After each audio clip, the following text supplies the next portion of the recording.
여러분 행복하세요. 주님의 이름으로 축복합니다. 하나님은 여러분을 사랑하시고 놀라운 계획들을 가지고 계십니다. 6절, 7절 말씀을 통해서 저는 세 가지 질문을 여러분께 드렸습니다. 다른 복음이란 도대체 무엇인가?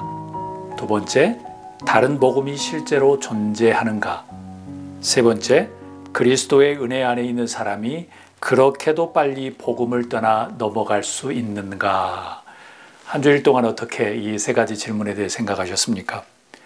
당시에 유행했던 다른 복음들은 율법주의, 또 영지주의, 그리고 신비주의, 마르시오니즘이라고 말씀드렸습니다. 안타깝게도 현대교회 안에 이런 다른 복음, 유사복음, 가짜 복음들이 슬며시 교회 안에 그리고 신앙인들 안에 스며 있다고 제가 말씀드렸습니다. 구별하기가 참 쉽지가 않죠. 그래서 무늬만 복음의 모양을 쓰고 속에는 어떤 다른 복음들, 유사 복음들이 판을 치는 시대입니다. 오늘은 8절에서 10절 말씀 중심으로 나누려고 합니다. 우리 다 함께 8절에서 9절 말씀을 먼저 읽도록 하겠습니다. 그러나 우리들이나 또는 하늘에서 온 천사들일지라도 우리가 여러분에게 전한 것과 다른 복음을 여러분에게 전한다면 마땅히 저주를 받아야 합니다. 우리가 전에도 말하였지만 이제 다시 말합니다. 여러분이 이미 받은 것과 다른 복음을 여러분에게 전하는 사람이 있다면 그가 누구이든지 저주를 받아야 마땅합니다. 아멘. 개인적으로 8절, 9절 말씀을 읽으면서 많은 질문들이 머릿속에 떠올랐습니다. 머릿속을 가득 채웠어요. 첫 번째 질문은 이것입니다. 왜 바울은 복음과 저주라는 단어를 함께 사용했을까? 두 번째, 왜 다른 복음을 전하는 자들은 마땅히 저주를 받아야 할까라는 것입니다. 여러분 혹시 이런 생각을 해보셨나요? 복음의 반대 개념, 반대말은 무엇일까요? 어떤 사람들은 율법이라고 생각하는 사람들도 있습니다. 그리 옳은 답은 아니지만 딱히 복음의 반대말을 잡기란 쉽지 않습니다. 머리에 떠오르는 개념이나 단어들이 없지요. 바울 사도는 8절에서 9절에서 조금은 어색하지만 강하게 두 가지 개념을 아주 상반되게 말하고 있습니다. 그게 저의 첫 번째 질문입니다. 왜 바울은 복음과 저주라는 단어를 함께 사용했을까입니다. 바울은 복음이라는 단어와 저주라는 단어를 두 번씩이나 아주 강조하면서 사용합니다. 꼭 서로 반대되는 개념처럼 말이죠. 다른 복음을 전하면 마땅히 저주를 받아야 한다. 저주를 받아 마땅하다. 라고 이 두 단어를 정확히 반대 개념은 아닐지는 모르지만 바울 사도는 오늘 본문에서 서로 반대되는 개념처럼 상반되게 사용합니다. 다른 유사, 가짜 복음을 전하는 사람은 반드시 마땅히 저주를 받아야 한다고 말하지요. 거꾸로 돌려보면 이것입니다.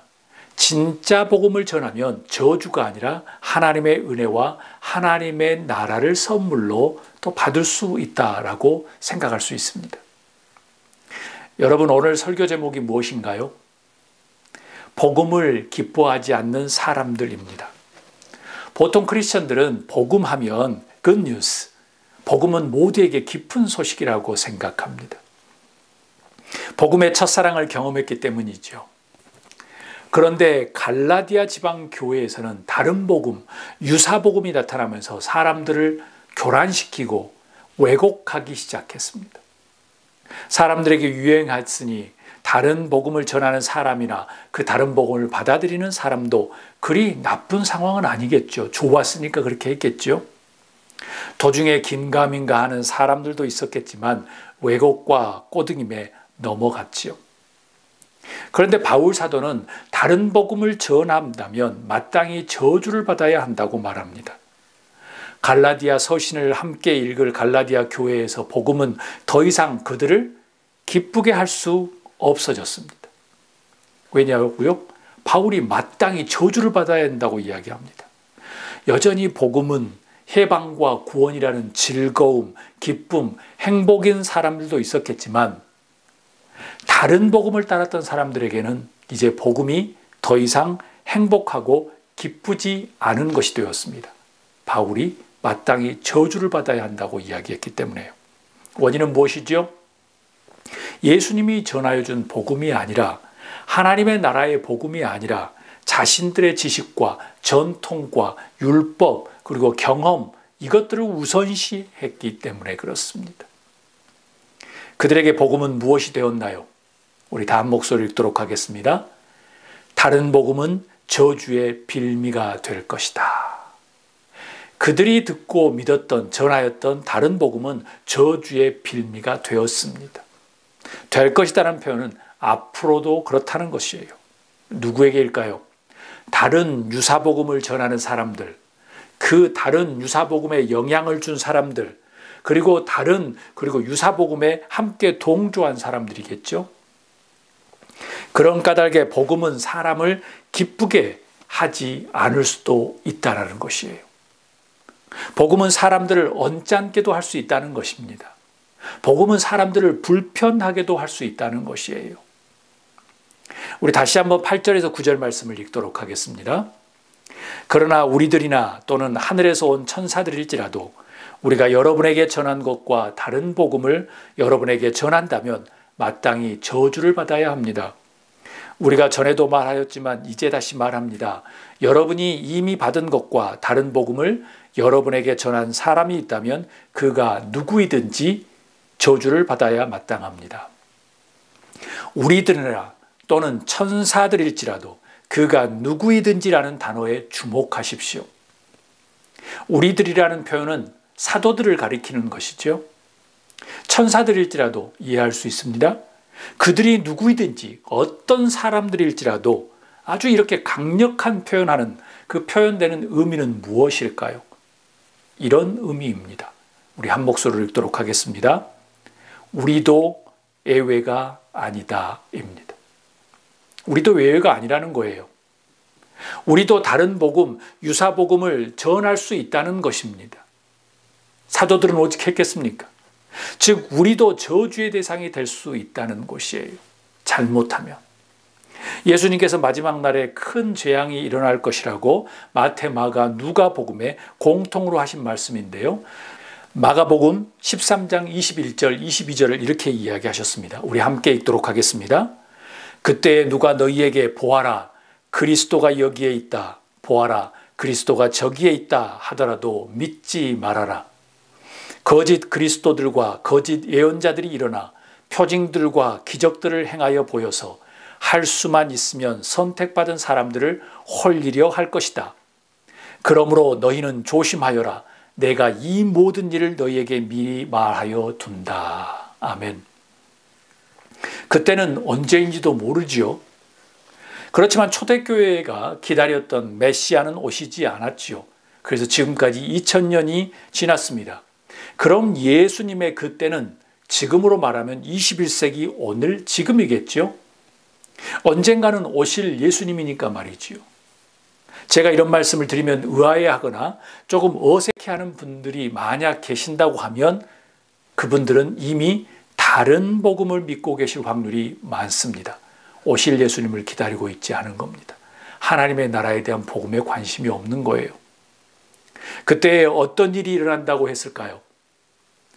누가 너희에게 예수님이 여기에 저기에 있다고 보라고 한다면 유사 다른 가짜 복음이 분명히 주변에 보일 것이라는 거예요. 그때가 마지막이라는 것입니다. 진짜 자기가 예수님이라고 하면 그것은 100% 가짜일 것이라는 거예요. 믿지 말라고 이야기하십니다.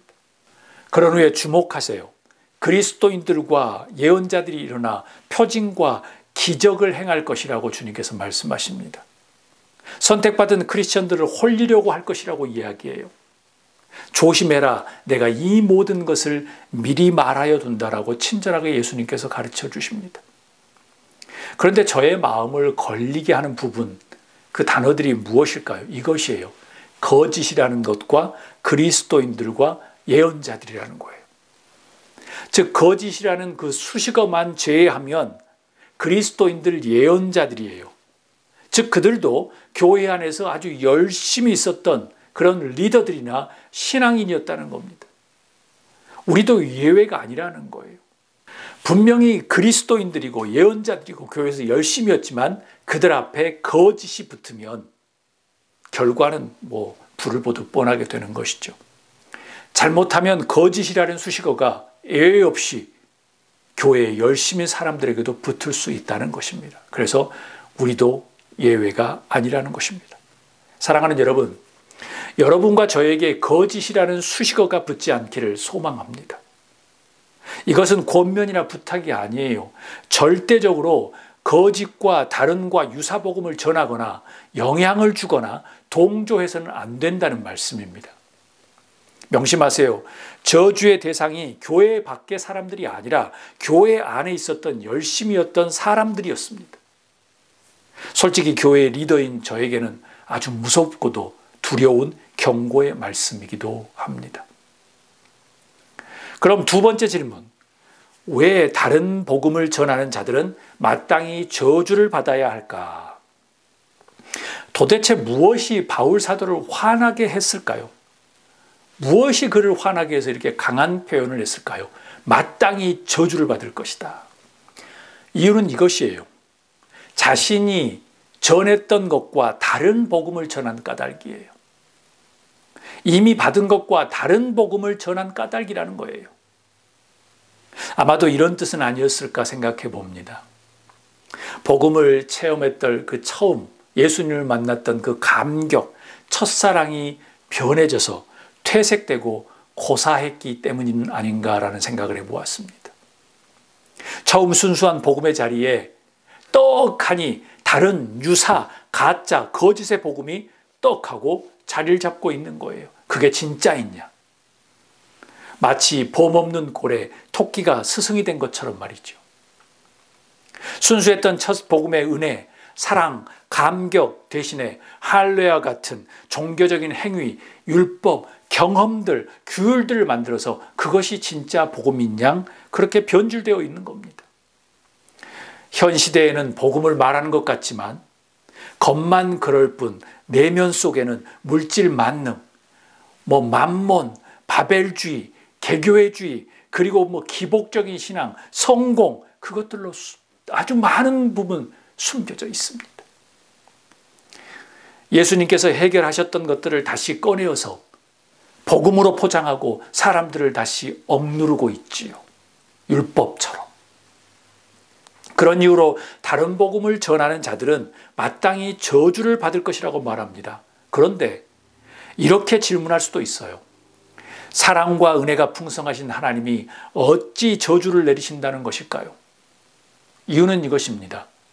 무고한 신앙인을 꼬드겨서 영적으로 죽이는 꼴이 되었기 때문에 그렇습니다. 그들을 잘못된 길로 인도해서 구원과 영원한 생명이 아니라 다른 쪽으로 흘러가고 있기 때문에 그런 것이에요. 인자하고 사랑이 많으신 예수님도 강한 표현을 많이 하셨습니다. 특별히 마태복음 12장 31절에서 32절에 보면 이렇게 말씀이 시작됩니다. 그러므로 내가 너희에게 말한다.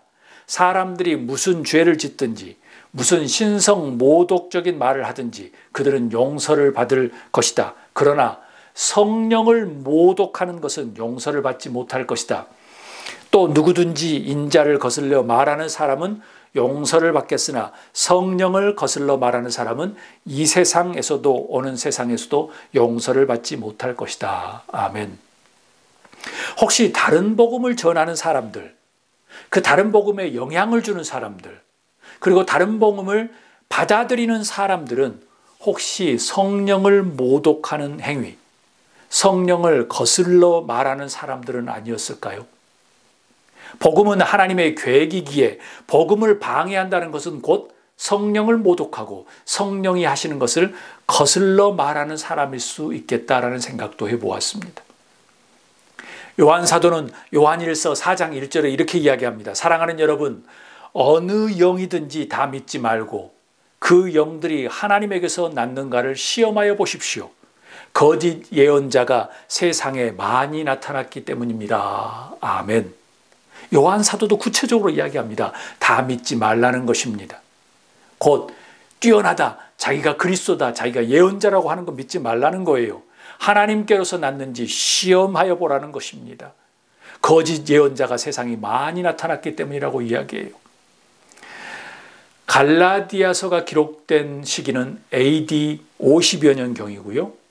요한일서가 기록된 시기는 AD 85년에서 95년 시기입니다.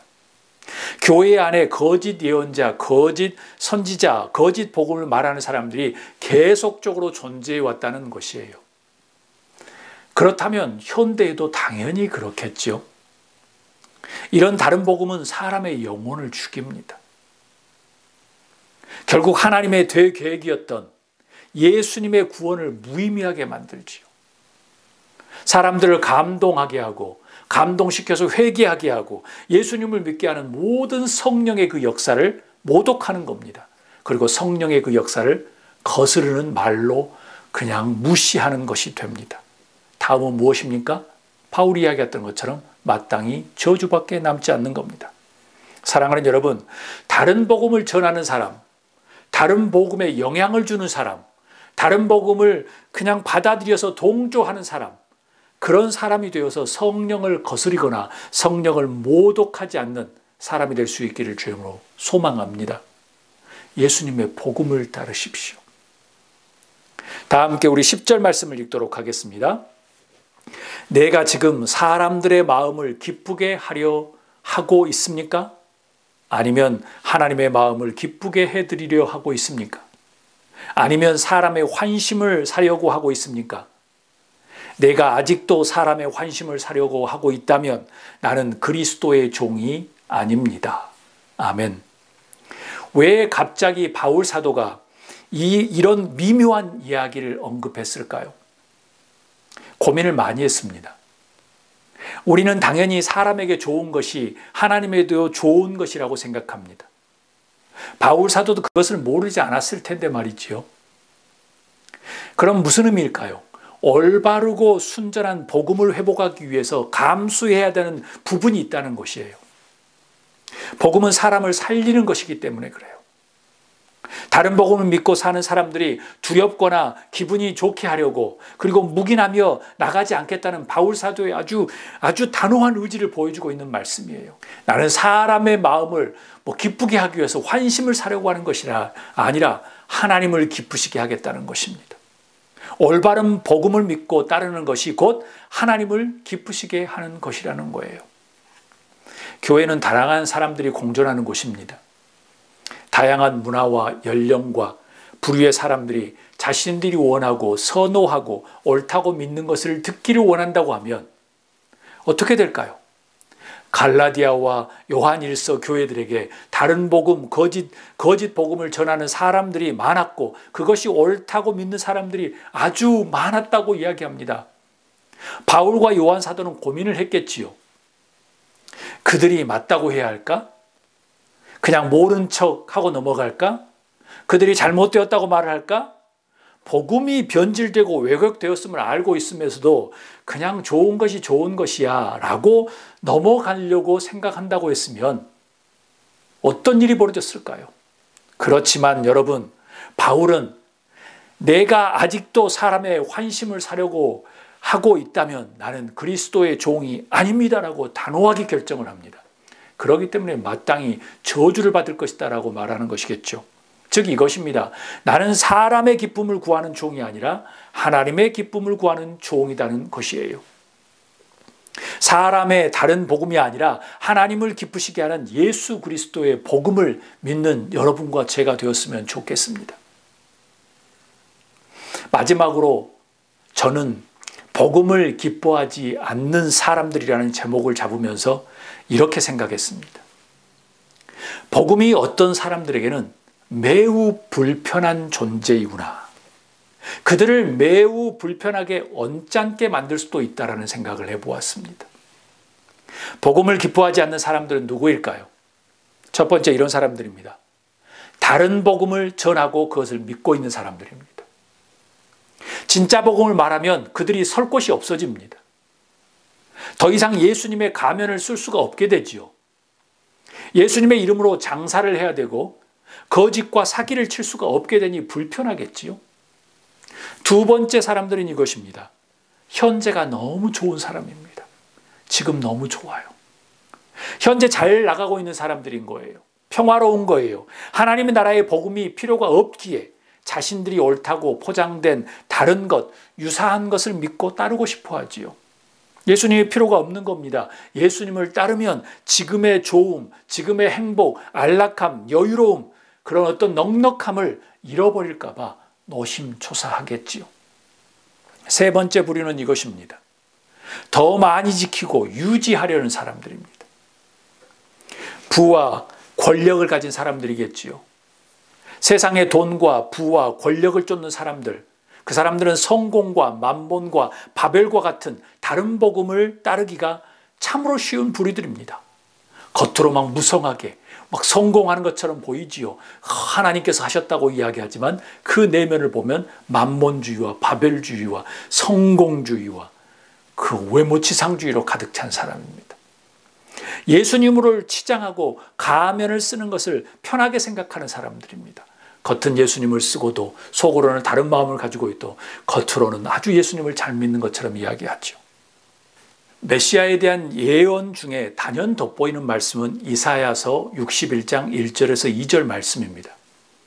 예수님도 사탄의 시험을 이기시고요. 공생의 기간에 제자들을 뽑으시고 나사렛에서 고향에서 배척을 받으시는데 그 당시 회당에 올라가셔서 이사야의 두루마리를 펴시고 읽으셨습니다. 누가복음 4장에 나옵니다. 18절. 주님의 영이 내게 내리셨다. 주님께서 내게 기름을 부으셔서 가난한 사람에게 기쁜 소식을 전하게 하셨다. 주님께서 나를 보내셔서 포로된 사람들에게 해방을 선포하고 눈먼 사람들에게 눈뜸을 선포하고 억눌린 사람들을 풀어주고 주님의 은혜의 해를 선포하게 하셨다. 아멘. 그런 후에 회당에 있는 모든 사람의 눈이 예수님에게 쏠렸다고 성서는 이야기합니다. 그 후에 예수님께서 이런 말씀을 하십니다. 이 이사야 메시아의 예언, 이 성경 말씀이 너희가 듣는 이 가운데 오늘 이루어졌다라고 말씀하십니다.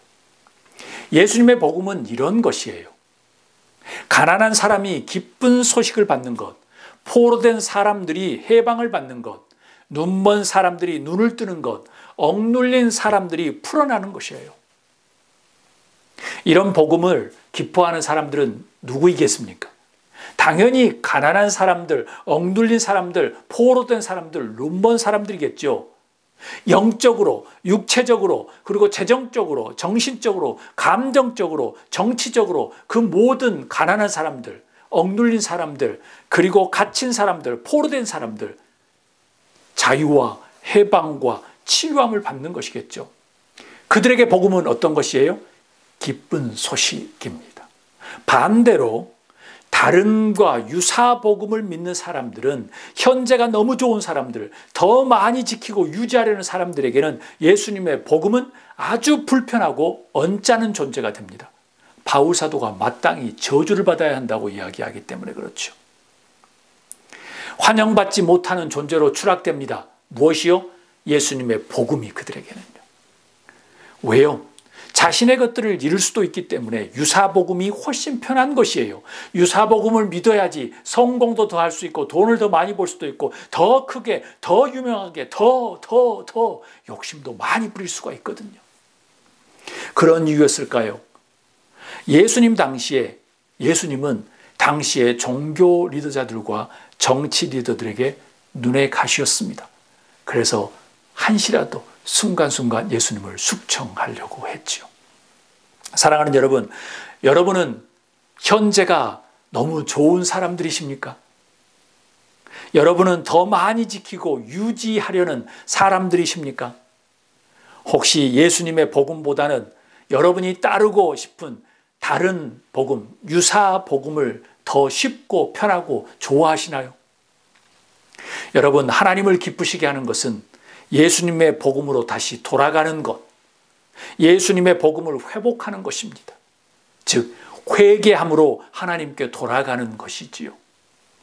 사람이 기뻐하는 다른 복음, 유사복음이 아니라 하나님이 기뻐하시는 예수 그리스도의 복음을 믿고 따르는 여러분과 제가 될 수 있기를 주님으로 축복합니다. 복음을 기뻐하는 신앙인이 되셨으면 좋겠습니다. 복음을 들었을 때 조금은 언짢고 불편하고 무엇인가 기뻐하지 않는 그런 어색하고 치장되고 겉에 가면 쓴 복음이 아니라 진정한 예수 그리스도의 복음을 쫓는 저와 여러분이 될 수 있기를 주님으로 축복합니다. 아멘.